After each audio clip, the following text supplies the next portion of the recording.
It's good to see you. Hope everybody's doing well. Welcome to our live stream in this class. Those are coming in by live stream. And man, that snow devil just about got us. Just about got us, but it didn't get us. This is going to be a tremendous, tremendous day. Living Beyond, as you well know, this whole month of March dedicated to the supernatural, reaching out and touching God. How about last week? Was last week not incredible? Those services were fantastic. For that, I'm thankful. I think what it did, it has set us up for this tremendous day that we're going to have with our evangelist, Klinedinst. He's going to come and teach. I want us to stand. I want us to pray. And I know others will be coming in the next few moments. And, of course, at our 11 o'clock, all of our church will come together. And this is just going to be a day of revival. Anybody desire that? Just a move of God? I want a move of the Holy Ghost. Who knows what will happen? Who knows how we'll end this? It could end any way God so desires, maybe with some prayer lines. I don't know. Whatever our evangelist wants to do, those prayer lines, that'll take something out of you. But those are fantastic. Can you just ask, have you come today needing something? You know, I have to admit to you, I come into church sometimes not really needing anything. I guess it's not hard for me to start thinking about something I want to see God do. But personally, do I have a need that I need met? I guess it wouldn't take me too long to begin to search my heart and realize, yeah, there is something. I do come to the Lord today needing something, and I believe you have as well. Let's pray. Let's ask God to help us as Brother Klinedinst comes. Father, in your name, so needing your supernatural to appear today. We believe, God, that everything has been set in order for this whole month to be a time of life transformation. We believe that each speaker that is coming this month is divinely ordered, and so for that we're thankful. And for those that will be coming in the 11 o'clock, and as we gather in that worship service, I ask, God, that you would descend in this place, answer prayer. And everyone say, in Jesus' name. God bless you. You may be seated. Brother Doug Klinedinst is coming. Thank you, Brother Klinedinst, for being here. Let's give him a hand, shall we? Amen. Thank you, Pastor, so very much. And praise the Lord, everyone. I was listening to Pastor as he was speaking there about not really coming to church with a need that he has, unless he would take time to think about it. He might could discover something. One thing that I've noticed through the years, when you give your life and your time and energy to other people's needs, God just sort of keeps yours out of your way. And so I'm not surprised, Pastor, that, and of course, you know, we all go through seasons, but I have noticed in my life when I am very greatly involved in helping other people handle their problems, their issues, praying for their situations, it seemed like God just works mine out without me paying no attention. And I realize I don't really have any needs right at the moment. And it wouldn't matter because you wouldn't have time if you did have a need to deal with it anyhow. So thank the Lord he is taking care of it. It is my very distinct honor to be here, to be with you. I appreciate the invitation to come. I've been here before, but it has been a while. And to be back with your wonderful pastor, I'll say more about him when everybody is here. But I deeply appreciate his authenticity, his walk with God, and the friendship that the Lord is allowing us to develop. I pray the Lord will help me to be a voice of strength and help in this very important and strategic month that you're having. Yes. And that I can do a little something to add. The little lesson that I want to teach you this morning, to me, is going to convey a seed. I had 3 or 4 other things that I was trying to make myself go to, but the Lord will not let me leave this particular thought. And I've been doing this long enough to know that even though I might feel like the other messages are better, more impressive, I've learned to just try to do what God wants done, because his way is where the miracles are. So this is the word that I feel from the Lord. And the interesting thing about a seed may not be very impressive when you look at it, but what it can do and what it does produce can become very impressive.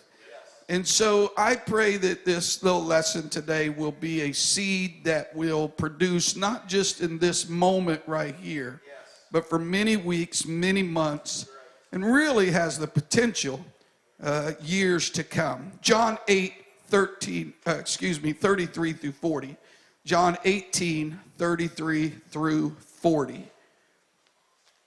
Quite a number of verses here. You're familiar with them. I want to take time. I want to read them. I want them to sink into our spirit. Then Pilate entered into the judgment hall again and called Jesus and said unto him, Art thou the King of the Jews? Jesus answered, Sayest thou this thing of thyself, or did others tell it to you of me? Pilate answered, Am I a Jew? Thine own nation and the chief priests have delivered thee unto me. What hast thou done? Jesus answered, My kingdom is not of this world. If my kingdom were of this world, then would my servants fight that I should not be delivered to the Jews. But now is my kingdom not from hence. Pilate therefore said, Art thou a king then? Jesus answered, Thou sayest I am a king. To this end was I born, for this cause came I into the world, that I should bear witness unto the truth. Everyone that is of the truth heareth my voice. Pilate said unto him, What is truth? And when he had said this, he went out again to the Jews. And after his interrogation of Jesus, this was his summary. He goes out to the Jews and saith unto them, I find in him no fault at all. But ye have a custom that I should release unto you one at the Passover. Will you therefore that I release unto you the King of the Jews? They cried all again, saying, Not this man, but Barabbas. Now Barabbas was a robber. Other accounts in Matthew, Mark, and Luke elaborate that Barabbas was a murderer, a thief, even a very notorious, well-known criminal. Some definitions called him an insurrectionist, and that he was actively working in the criminal enterprise of the day. I'd like to talk to you for a few minutes from this passage. I'd rather have Jesus. I would rather have Jesus. The choice was simple that they faced that day. Jesus or Barabbas. Now Jesus. There's a song we used to sing, Let me tell you who Jesus is. Jesus was the Son of God. He was the way, the truth, and the life. He was, according to Scripture, the light of the world. He was bread for the hungry, water for the thirsty, even to the point that he was known as a well of living water springing up unto everlasting life. His name, Emmanuel, God with us. He was God come down to man. He was God robed in human flesh. He was more than just a man. His name, Jesus, by strict definition, means Jehovah has become our salvation. There had never been one that spoke like he spoke. There had never been one that had showed the love he showed, the mercy that he had. They had never come in contact with a voice like his voice. And of course, all of the miracles that are recorded in the Bible of him walking on water, turning water to wine, multiplying bread, preaching the gospel to the poor, the lame walked, deaf heard, demon spirits were cast out. There had never, ever walked in human flesh on this earth anyone remotely close to the character, nature of Jesus Christ. He was grace without exception. He was mercy without limitation. He forgave people who were obviously wrong. He went against the religious traditions of the day. He seemed like he was for the underdog. Seemed like he would show mercy to people that everyone else was casting away. Jesus was incarnate love. He was God himself come down to you and I, walking in human form. Imagine that. Jesus standing before them, the Son of God. Next to him is Barabbas, Barabbas. His name by definition means a son of a father. Pretty generic. Not a whole lot to that. A son of a father. Kind of like human being. His name had no unique definition, no unique connotation. He was just basically being presented next to this man like no other man, this God in human flesh, this light of the world, and on this side, person. Bar-Abba, a son of a father. He was as generic of a representative of mankind as could possibly be presented. Yes. Now, he was a notable prisoner. He was a murderer. He was a robber. He was rebellious. He was, by every possible definition, a sinner. He was consumed with his own self. He was consumed with his own ambitions. He spent his entire life and energy satisfying his own desires, seeking his own way, doing things his own way. Barabbas could be any one of us. Barabbas, in a sense, is every one of us. You're Barabbas. Merry Christmas. Thank you very much, preacher. Not what I had in mind for today. You are Barabbas. I am Barabbas. Basically, humankind standing that day any one of us could have fit into the shoes of Barabbas. Just a sinner.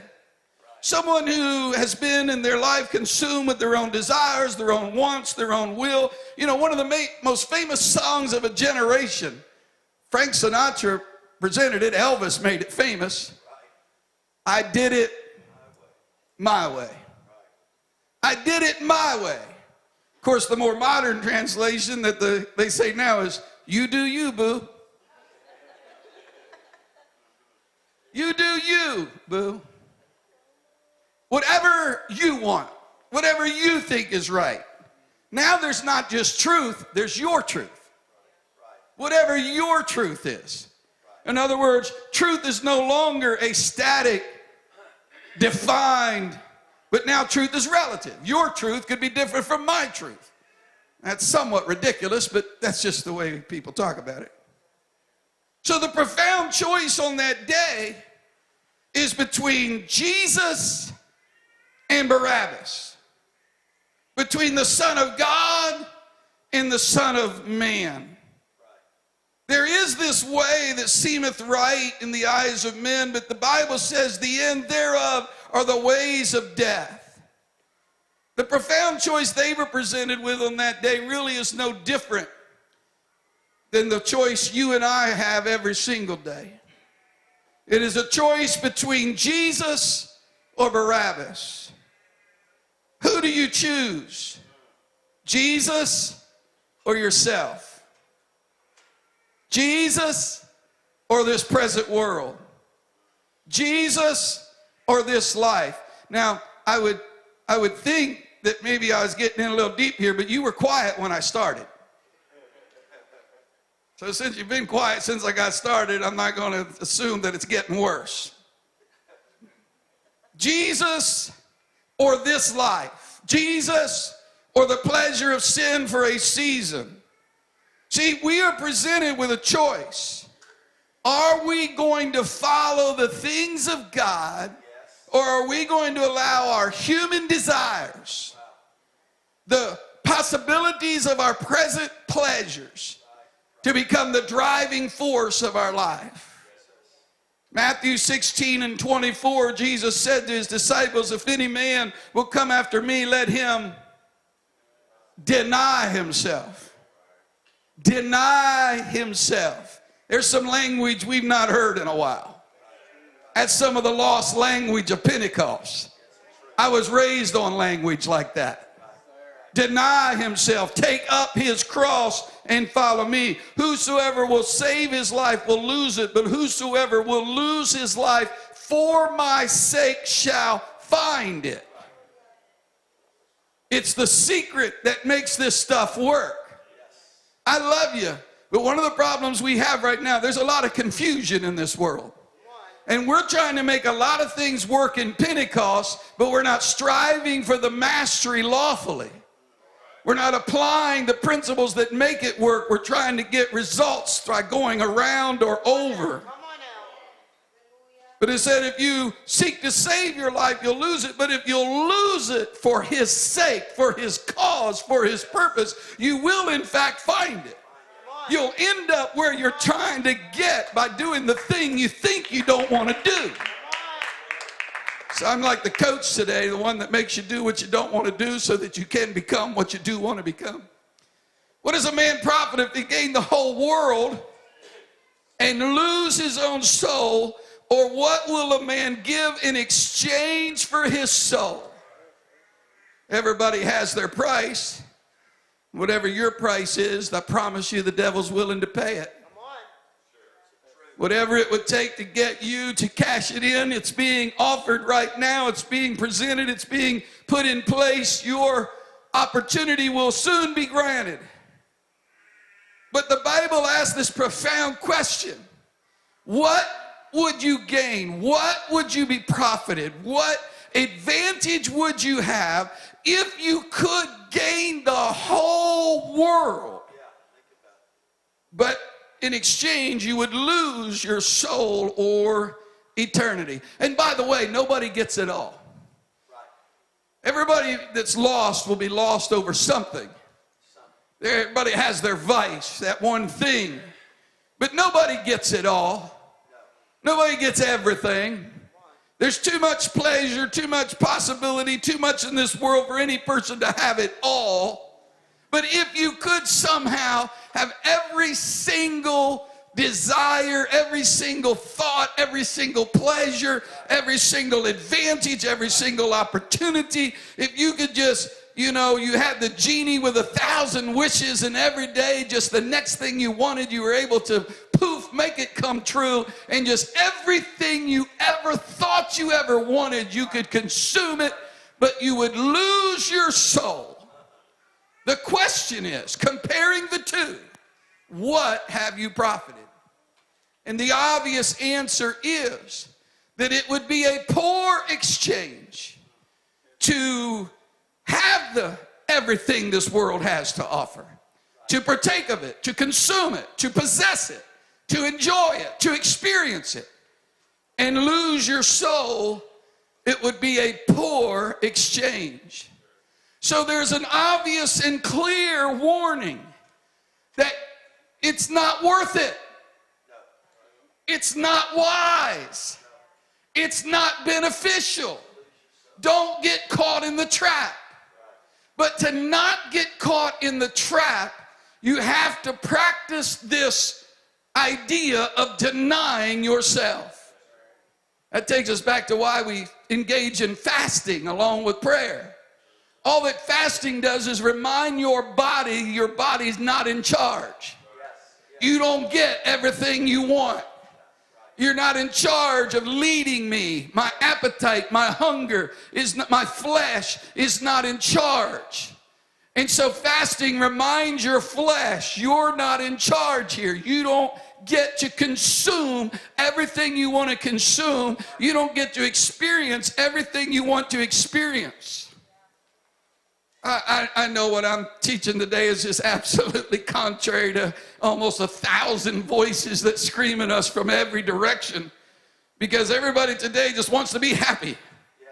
Don't God want me to be happy? Don't you want me to be happy? It's all about happy, happy, happy. Don't worry, be happy. I'm telling you, you might want to worry a little bit. There is a larger goal than just me being happy for the next 30 minutes. I've got eternity in mind. I'm trying to live a life here that is going to produce the right end, the right results. And unless I learn to practice some form of self-control, some form of discipline, some form of self-denial, I'm not going to end up where my greatest desires are. I'm going to sacrifice my most important desires for my smaller, more temporary, more shallow desires. And there are some that matter more to me.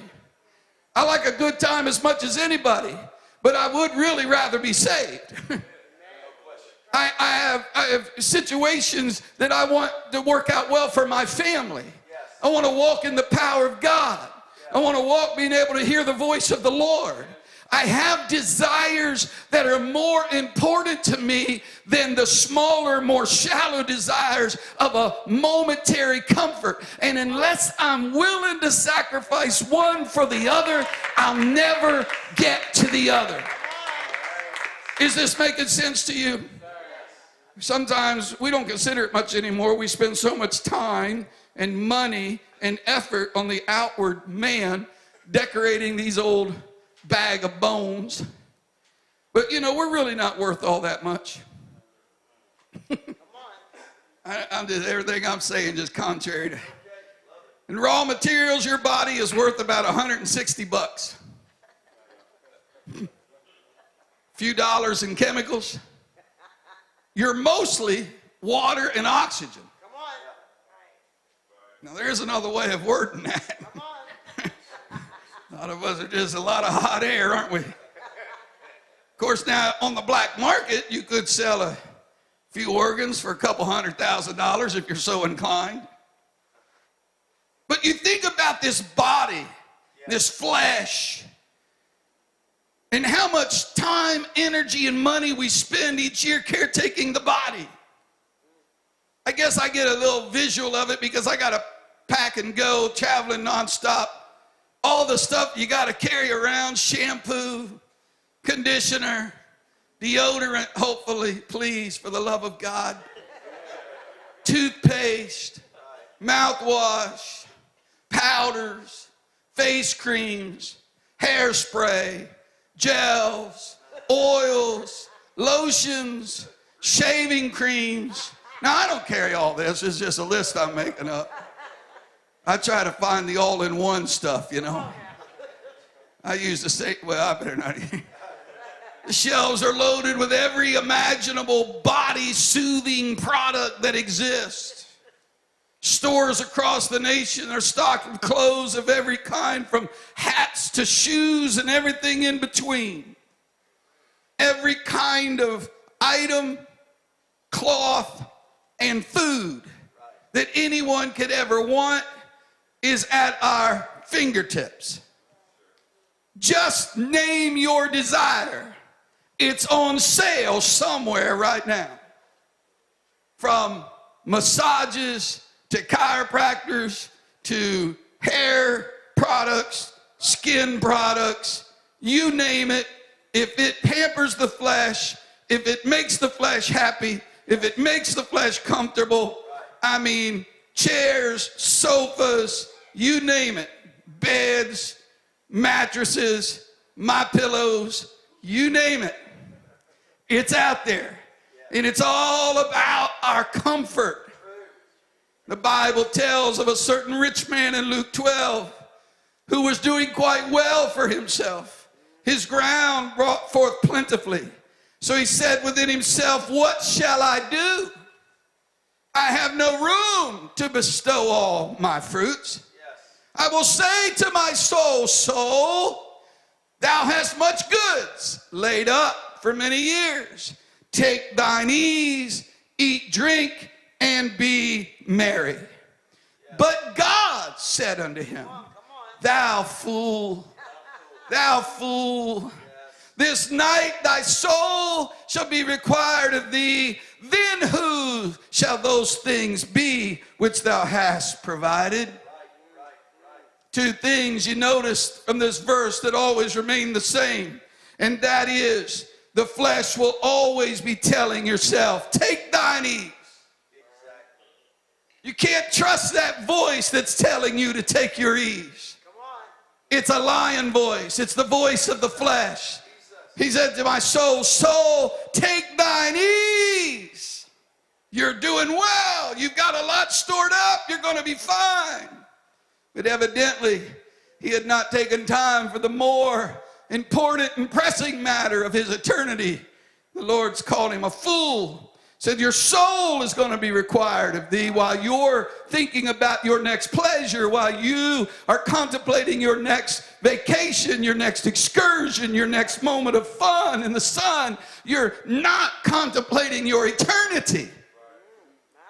I love you, but this is the state of the entire world. We are running off the rails trying to please ourselves. There was a name for it in the old church. We hardly talk about it anymore. It was called worldliness. We've just become worldly. We think about it. We plan it. We feel like we're owed it. We feel like we deserve it. We feel like nobody should stand in my way having it. But all of our stuff, if you died today, somebody else is going to own it. Somebody else is going to live in your house. Somebody else is going to have your bed. Somebody else is going to drive your car. Somebody else is going to eat at that restaurant, sit in your favorite seat. Life is going on. It's all temporary. You just have it for a moment, and it'll be gone. What a tragedy to spend your entire life on temporal things. You used to preach a message years ago, Pastor, carrying bricks to a tower that will never be built. There's a story of those that were building the Tower of Babel. Yes. And that they built it so long that there were babies born, grew up, became teenagers, went to work down at the tower, helping out, carrying bricks, running wheelbarrows. Later on, as time went on, they moved forward. Next thing you know, they come home and tell Dad, hey, I got a promotion today. Now I'm one of the bricklayers. I'm on the force. I'm in the union. That's great, son. You're doing good. Years later, hey, guess what? They just made me foreman. Now he's in charge of all the other bricklayers. Years down the road in upper management.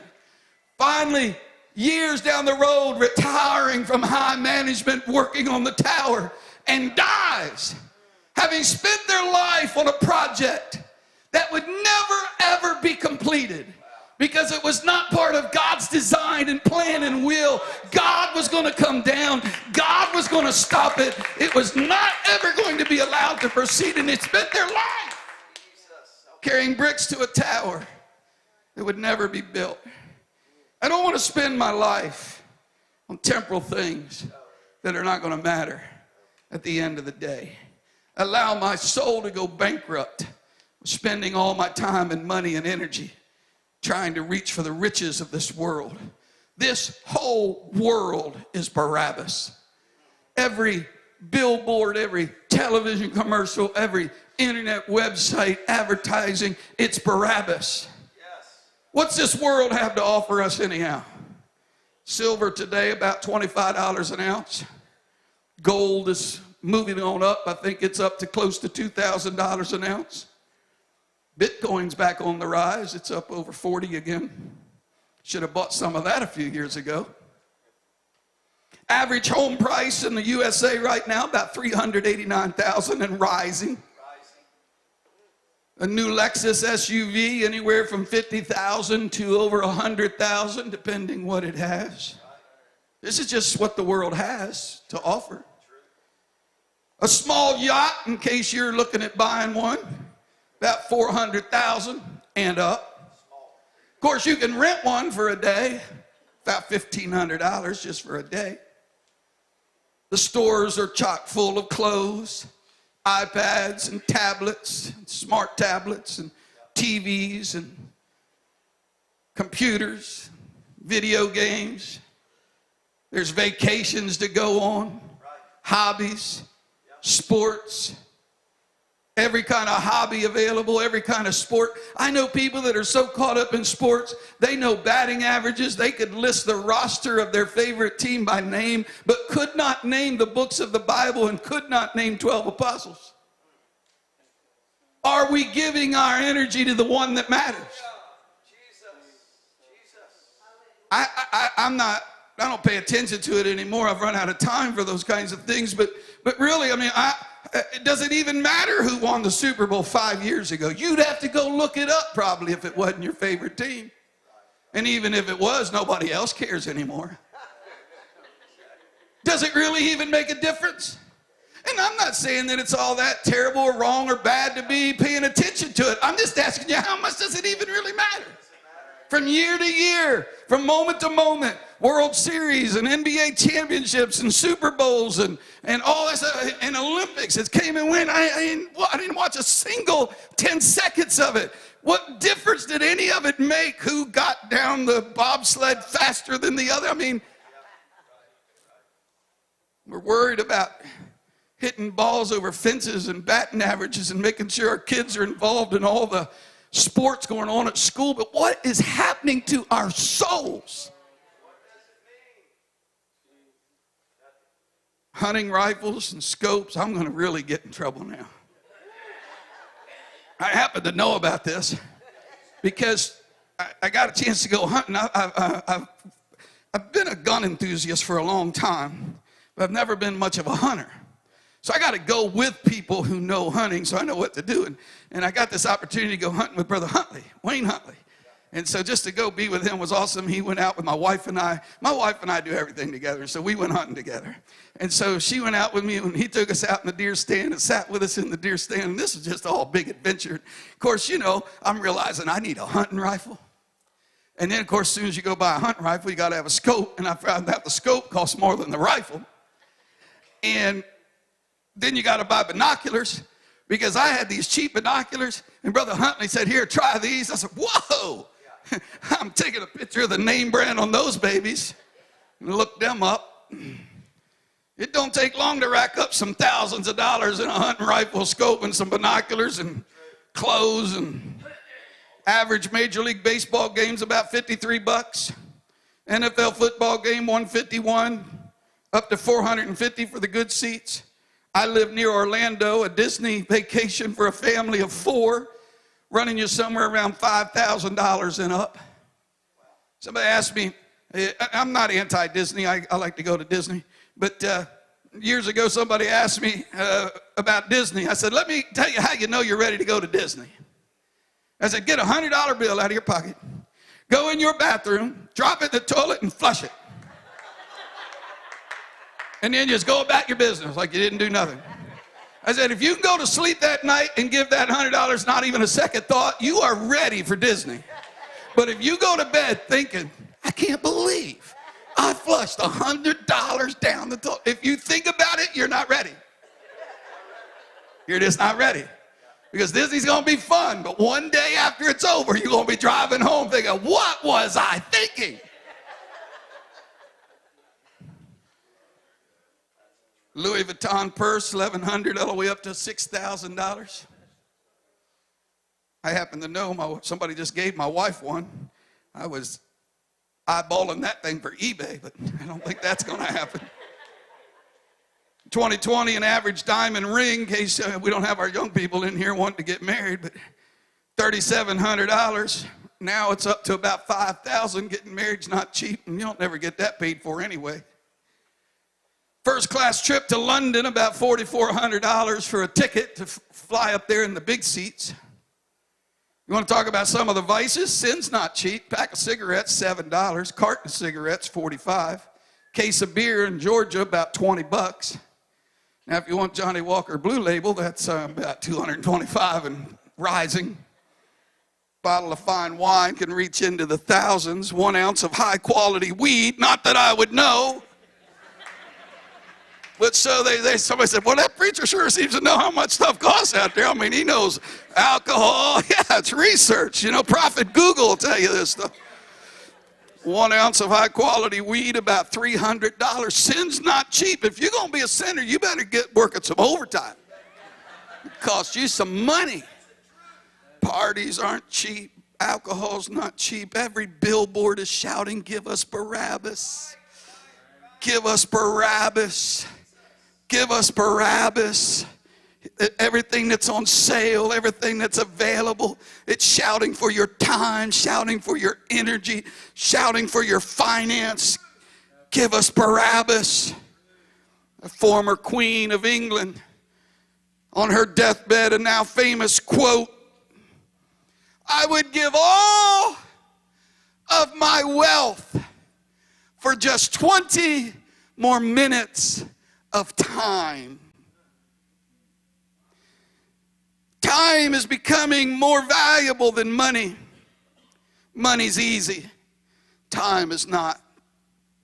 Pastors know very well people would much quicker give you their money than give you their time. A lot easier for us to get money from folks than it is to get time.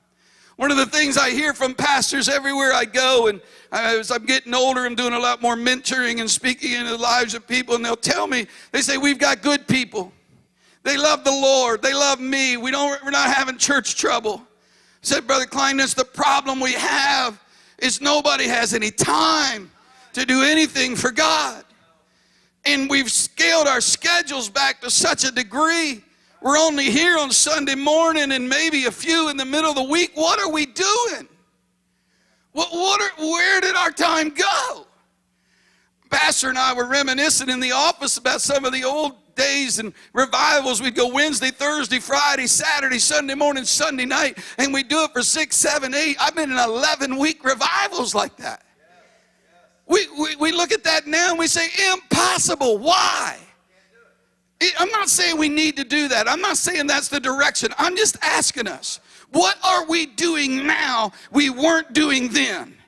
Why do we no longer have time that we did have? I'm going to tell you what I think it is. I think we have been choosing Barabbas. We're spending our time on our homes and our clothes and our cars. And unfortunately, many have got themselves in so much debt buying things they can't afford that now it's jobs and she has to work and he has to work and it's overtime and it's a second job to provide stuff. And we are overwhelmed with stuff. And we are blessed. We've got better homes than we've ever had. We're sleeping in better beds than we've ever slept in. We're wearing better clothes than we've ever worn. We're driving better cars than we've ever driven. But we are going bankrupt on the inside. And while all of this is happening and we are reaching for the next pleasure, standing somewhere in the shadows, you'll find Jesus, and you'll know him by the nail prints in his hands. And we give him a few moments on Sunday morning, and we come and act like we deserve some kind of, special Purple Heart just for making it to church on Sunday. And God, don't let them sing too long, and don't let the preacher preach too long, and don't let the altar call go too long. And what are we in such a hurry to do that this has got to happen so fast? I love you. I'm not trying to be unkind. I'm not trying to be too hard. I'm not trying to be difficult. I'm not trying to make the way too rough. I'm just trying to reason with us and ask us, what have we fallen in love with that has consumed us to such a degree that we no longer have time and energy and money for the things that are ultimately going to matter the most? I'm not saying all these things are sin. I'm not saying that any of them or all of them are going to take you to hell.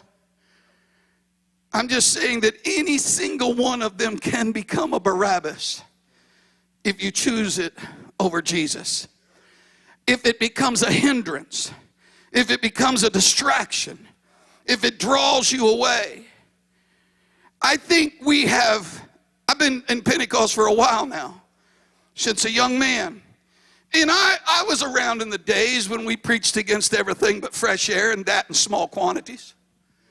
I remember when everything was a sin and you were just scared to death that if you had fun, you felt like you'd done something wrong.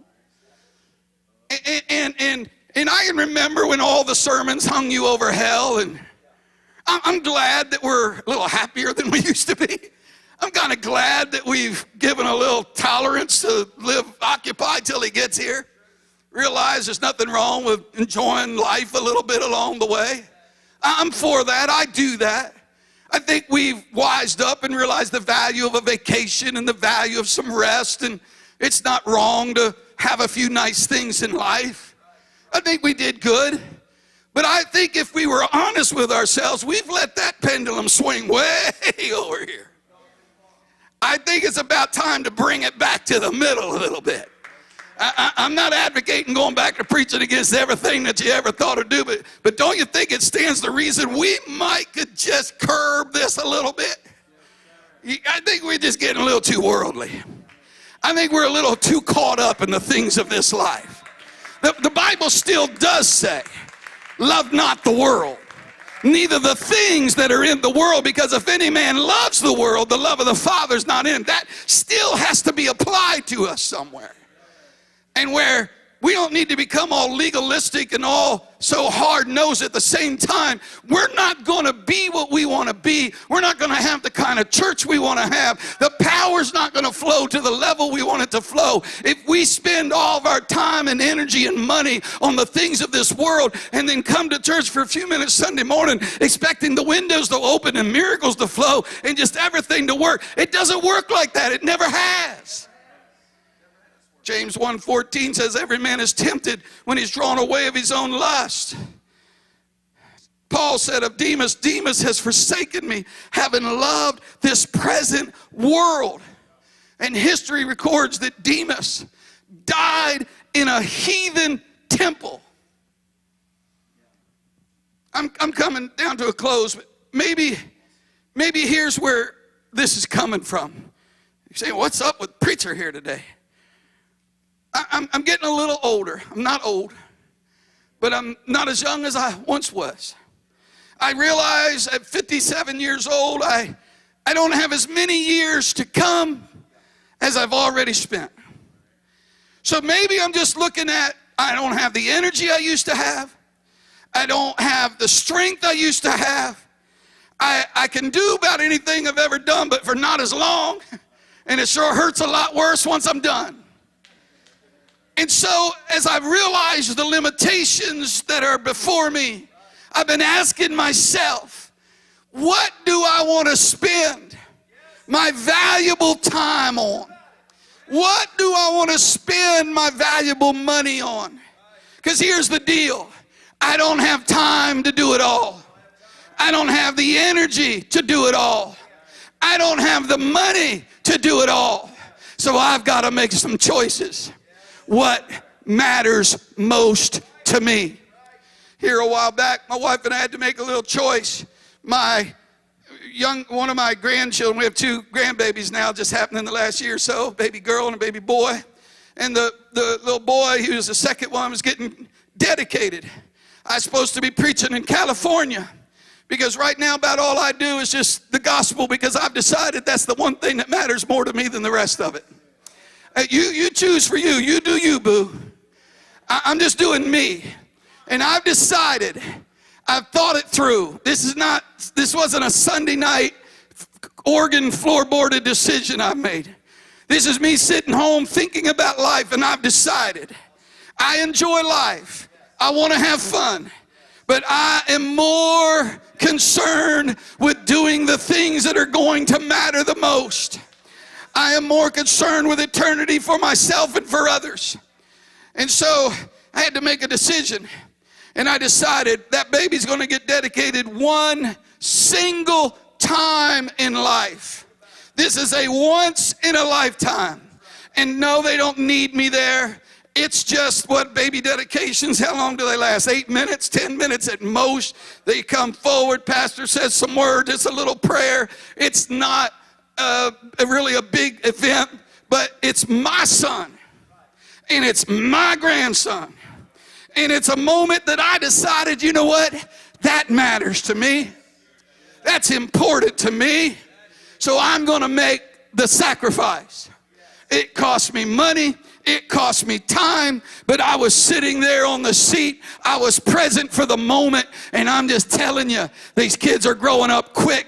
Days are going by fast. We're missing moments when we've got to decide what matters the most. The trumpet is going to sound soon. The end times are shaping up, and we are busy spending our time carrying bricks to a tower that's never going to be completed anyway. Turn your eyes upon Jesus. Look full in his wonderful face. The things of this world will grow strangely dim in the light of his glory and grace. Had a little conversation with my boys a couple weeks back. It's been longer than that now, I guess, months. I came out of the world into the church, was raised from a broken family. So early on especially, I was very foolish, unwise, and unlearned about money and finance. So I made a lot of mistakes early on that took me a big part of years to recover from. There was a time my credit was so bad, I couldn't get the worst credit card they had on the market. And it takes years to recover from stuff like that. So through the years, piece by piece, month by month, payment by payment, counsel by counsel, I'm 50-some years old and finally got things worked out. Credit's good, decent income, a little bit of money. But I don't have, and when I tell you this, I am telling you this out of embarrassment. I'm not telling you this of anything other than just I'm embarrassed to tell it, but it might help somebody. I do not have a retirement program. I got one now, but I haven't started it till a couple years ago. There's no retirement money. I do not own a home or land. Don't have very much money in the bank, enough to get me by a few weeks if my schedule went bad. So I explained to my sons that unless there's some dramatic shift in my financial condition, there will be no inheritance. There's nothing to leave behind. I am not proud of that. I am embarrassed to tell you that. But I'll tell you what I'm not embarrassed about. I said, so I've thought about it, sons. I'm not going to leave you much money. I don't have any houses to leave. I don't have much to give you. A few valuable things at the house. But both of my sons are licensed ministers. Both of them have married godly Christian girls. Both of them have been raised in a home free of alcohol and drugs and cigarettes. As far as I know, they've never taken of any of it. If I leave this world today, they know how to pray. They know how to seek God. They know that if all else fails, go fall in an altar somewhere. When the music's playing, they know how to worship. If the gifts flow, they know how to discern. They know how to get a word from the Lord. So what I do, have some happy achievement in my soul, is that while I've not left them the things of this world, I have left them the knowledge. They know, hear, O Israel, the Lord our God is one. They know at the name of Jesus every knee shall bow and every tongue confess that he is Lord.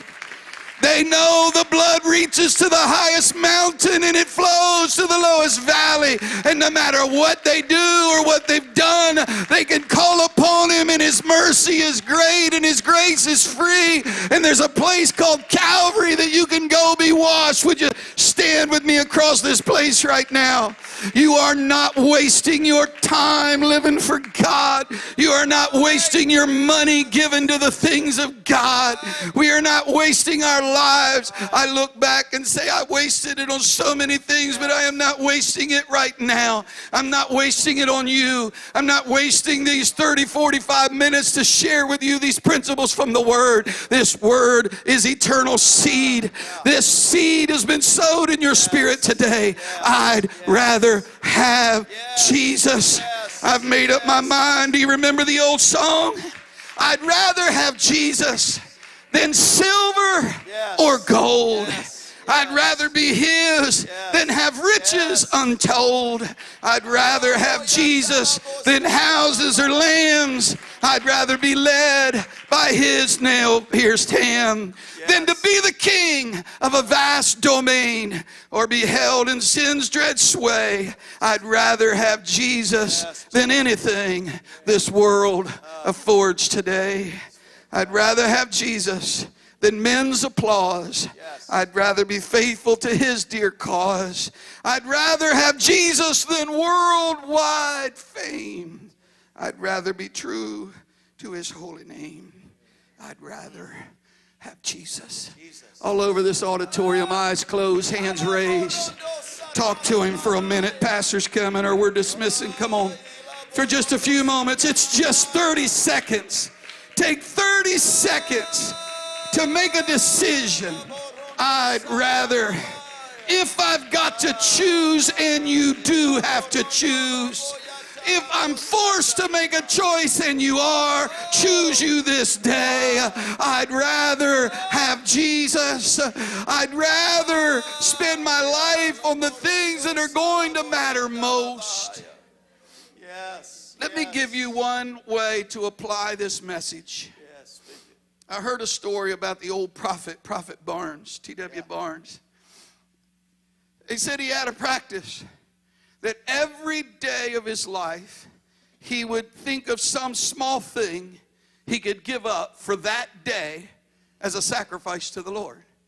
Now, he may go back to it the next day, but for that day, this would be the thing he would give up. I'm not asking you to bankrupt yourself, empty your 401k. I'm not asking you to sell everything, give all the money to the church. I'm not asking you to never go out to eat again or not to have a nice car. Here's what I am saying, and I'll just deal with this, man. If we have 5 rifles, do we need 6? I know that's holy ground, but seriously. If we have a decent car, do we need a new one? Are we ever going to stop ourselves on this endless quest for more and say, you know, I could buy it, I could have it, I could do it, but then I can't do this, or I can't be here? How much time do we even have to do the things of God, to be involved in the church, to help out here? Maybe if we would just lay something aside, the Bible said, redeem the time. You got to buy it back. You got to get your time back. The days are evil and they're demanding everything from us. So here's my challenge. Find something. Just some place. Some activity. That you can say, you know what, I could do without that.